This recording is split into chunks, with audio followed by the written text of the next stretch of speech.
வணக்கம், நான் உங்கள் யஷ்வந்த் குமார். இன்றைக்கி நம்ம பார்க்கக்கூடிய ரெசிபி KFCயில் கிடைக்கக்கூடிய ஜிங்கர் பர்கர். இந்த ரெசிபி நான் நிறைய சேனலில் செய்திருக்கேன். அந்த சேனலுடைய கமெண்ட் செக்ஷனில் நிறைய பேர் அஜினமோட்டோ போடுறத தவிர்த்துக்க சொல்லியிருக்கீங்க. அஜினமோட்டோ நல்லதா கெட்டதா அப்படின்னு இதுக்கு முன்னாடி ஒரு வீடியோவில் நான் பேசியிருக்கேன். அதனால் அந்த டாப்பிக்கில் நம்ம இன்றைக்கி போக வேண்டாம். இருந்தாலும் சப்ஸ்கிரைபர்ஸ் ஆகிய நீங்கள் அஜினமோட்டோவை தவிர்த்துக்க சொன்ன காரணத்தினால இன்றைக்கி நம்ம செய்யக்கூடிய ரெசிபி மட்டும் இல்லாமல் பிறகு வர எல்லா ரெசிபிலையும் அஜினமோட்டோ ஆட் பண்ணாமல் தான் நம்ம செய்ய போகிறோம். ஆனால் KFCயில் கிடைக்கக்கூடிய ஃப்ரைட் சிக்கனில் அஜினமோட்டோ ஆட் பண்ணுவாங்க. அதனால் இன்றைக்கி நம்ம செய்யக்கூடிய இந்த ஜிங்கர் பர்கருடைய டேஸ்ட் கொஞ்சம் வேறுபட்டதாக இருக்கும். இருந்தாலும் அதே அளவுக்கு ஃப்ளேக்கியாக, க்ரன்ச்சியாக, டேஸ்டியாக இருக்கும்.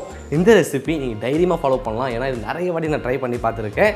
நீங்கள் செய்ய வேண்டிய ஒரே விஷயம் என்ன அப்படின்னா, இன்க்ரீடியன்ஸோட குவான்டிட்டி அண்ட் ஆயிலுடைய டெம்பரேச்சரை கரெக்டாக ஃபாலோ பண்ணிங்கன்னா இன்றைக்கி எனக்கு வர அவுட்புட் உங்களுக்கும் கண்டிப்பாக வரும். இப்போ இந்த ப்ரிப்ரேஷனுக்கு தேவையான இன்க்ரீடியன்ஸ் அது இது எப்படி செய்கிறதுன்றதை பார்க்கலாம். ஜிங்கர் பர்கருக்கு தேவையான ஃப்ரைட் சிக்கன் செய்ய போகிறோம். அதுக்காக ஒரு பவுலில் 50 கிராம் அளவு மைதா மாவு சேர்த்துக்கிறேன். கூடவே 20 கிராம் அளவு மிளகாய் தூள் சேர்த்துக்கலாம். 5 கிராம் அளவு பேக்கிங் பவுடர் சேர்த்துக்கிறேன். கூடவே தேவையான அளவு உப்பு, 20 கிராம் அளவு ரெட் சில்லி சாஸ், 20 கிராம் அளவு க்ரீன் சில்லி சாஸ் சேர்த்துக்கிறேன். அதன் பிறகு 2 டேபிள் ஸ்பூன் அளவு இஞ்சி பூண்டு விழுது சேர்த்துக்கலாம். 150 ml அளவு காய்ச்சாத பாலை கொஞ்சம் கொஞ்சமாக சேர்த்து நல்லா தின் பேட்டரை ரெடி பண்ணிக்கிறேன். நான் சொல்கிற இந்த இன்க்ரீடியன்ஸோட குவான்டிட்டி கரெக்டாக ஃபாலோ பண்ணுங்கள். அப்போ தான் இந்த பேட்டர் வந்து தின் பேட்டராக வரும். ஒரு கால் பேட்டர் நல்லா திக்காக இருந்துச்சு அப்படின்னா இது மேலே ஃப்ளேக்ஸ் வராது. சிக்கனை பஜ்ஜி மாவில் டிப் பண்ணி எடுத்து ஃப்ரை பண்ண மாதிரி இருக்கும். இப்போ இந்த பேட்டர் ரெடி ஆகிடுச்சு. இதை எடுத்து சைடில் வச்சுருவோம். இங்கே நான் ஒரு 7 சிக்கன் தை ஃபில்லை வச்சுருக்கேன். ஒவ்வொரு சிக்கனையாக எடுத்து இந்த பேட்டரில் நல்லா டிப் பண்ணி எக்ஸஸ் மேரினேட் இல்லாமல் நல்லா உதறி விட்டு இதை வேறு ஒரு பிளேட்டில் எடுத்து வச்சுக்கோங்க. இதே மாதிரி மீதமுள்ள எல்லா சிக்கனையும் பேட்டரில் டிப் பண்ணி எடுத்து வச்சுக்கலாம். எந்த அளவுக்கு சிக்கனில் எக்ஸஸ் மேரினேட் இல்லாமல் எடுத்து வேறு ஒரு பிளேட்டில் வைக்கிறோமோ அந்த அளவுக்கு நம்ம பிரெட்டிங் செய்யும் போது அதில் மைதா மாவுடைய வேஸ்டேஜ் ரொம்ப குறைவாக இருக்கும். இந்த சிக்கனை அரை மணி நேரம் மேரினேட் பண்ணிக்கோங்க. அதுக்குள்ளே நம்ம பிரெட்டிங்க்கு தேவையான மாவை ரெடி பண்ணிக்கலாம். அதுக்காக 500 கிராம் அளவு மைதா மாவு சேர்த்துக்கிறேன்.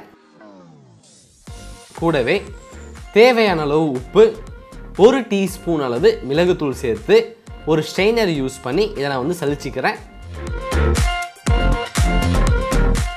பிரெட்டிங்க்கு யூஸ் பண்ணக்கூடிய இன்க்ரீடியன்ஸை சலிச்சாதான் ஒன்றோடு ஒன்று நல்லா கம்பைன் ஆகும். இதை சலிச்சதன் பிறகு எடுத்து சைடில் வச்சுருவோம்.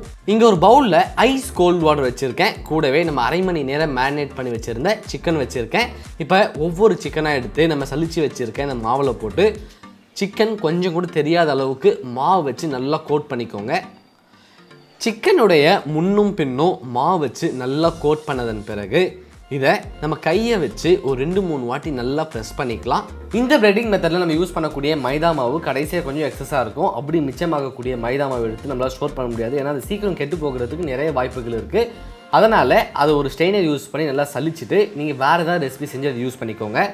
ப்ரெஸ் பண்ணதன் பிறகு இதில் எக்ஸஸ் மாவு இல்லாமல் நல்லா உதறி விட்டு நம்ம வச்சிருக்க ஐஸ் கோல்டு வாட்டரில் டிப் பண்ணி எடுத்துக்கோங்க.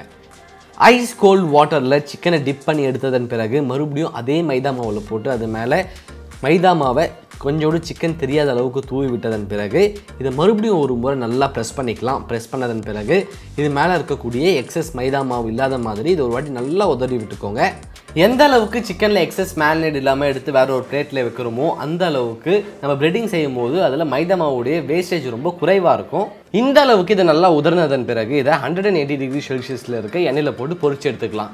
சிக்கனை போட்டு ஒரு 30 நொடியில் இதோடைய டெம்பரேச்சர் இப்போ நான் லோ பண்ணிக்கிறேன். அப்போ தான் இந்த சிக்கன் கருகாமல் இருக்கும். சிக்கனை டோட்டலாக நம்ம 6 மினிட்ஸ் குக் பண்ண போகிறோம். முதல் 3 நிமிடம் ஒரு பக்கம் குக் ஆகட்டும். அதன் பிறகு இதை நம்ம அடுத்த பக்கம் திருப்பி விடலாம். 2 பக்கமே சிக்கன் நல்லா சூப்பராக குக் ஆகிருக்கு. பார்க்கவே நல்லா பொன்னிறமாக மொறுன்னு இருக்குது. இப்போ இதை எண்ணெய் இல்லாமல் எடுத்து வேறு ஒரு பிளேட்டில் மாற்றிக்கலாம். அடுத்து நம்ம பர்கர் பன்ஸை வந்து டோஸ்ட் பண்ண போகிறோம். அதுக்காக ஒரு தவாவில் 10 கிராம் அளவு பட்டர் சேர்த்துக்கிறேன். இப்போ ஒரு 30 நொடிக்கு லோ ஃப்ளேம்லேயே வச்சு நம்ம பர்கர் பன்னை வந்து டோஸ்ட் பண்ணிக்கலாம்.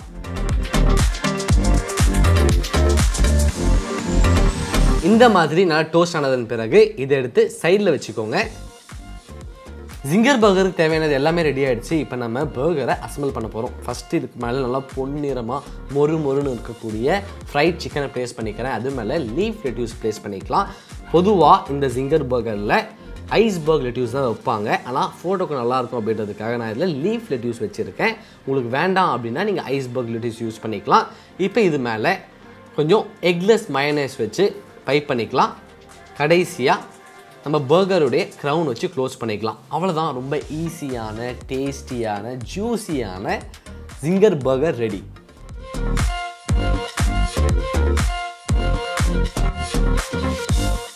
ஒரு சூப்பரான ஜிங்கர் பர்கர் ரெடி ஆகிடுச்சு. இந்த ரெசிப்பியில் நம்ம லீஃப் லெட்யூஸ் யூஸ் பண்ணியிருக்கோம். இது ஃபோட்டோக்கு நல்லாயிருக்கும் அப்படின்றதுக்காக யூஸ் பண்ணியிருக்கேன். அண்ட் இதோட டேஸ்ட்டும் நல்லாயிருக்கும். ஆனால் இதை விட ஐஸ்பர்க் லெட்யூஸ் இன்னும் டேஸ்ட்டாக இருக்கும். உங்களுக்கு வேணும்னா நீங்கள் ட்ரை பண்ணி பாருங்கள். அண்ட் இந்த ரெசிப்பியில் யூஸ் பண்ணியிருக்க மயோனைஸ் நம்ம ஏற்கனவே சேனலில் அப்லோட் பண்ணியிருக்கோம். உங்களுக்கு வேணால் நீங்கள் அதையும் பார்க்கலாம். இது நீங்கள் வீட்டில் ட்ரை பண்ணி பாருங்கள். ட்ரை பண்ணி பார்த்து உங்களுடைய ஃபீட்பேக்கை கீழே கமெண்ட் பண்ணுங்கள். இதே மாதிரி இன்னொரு சூப்பர் ரெசிபியோட உங்களை நான் சந்திக்கிறேன். And then bye from Yashwant.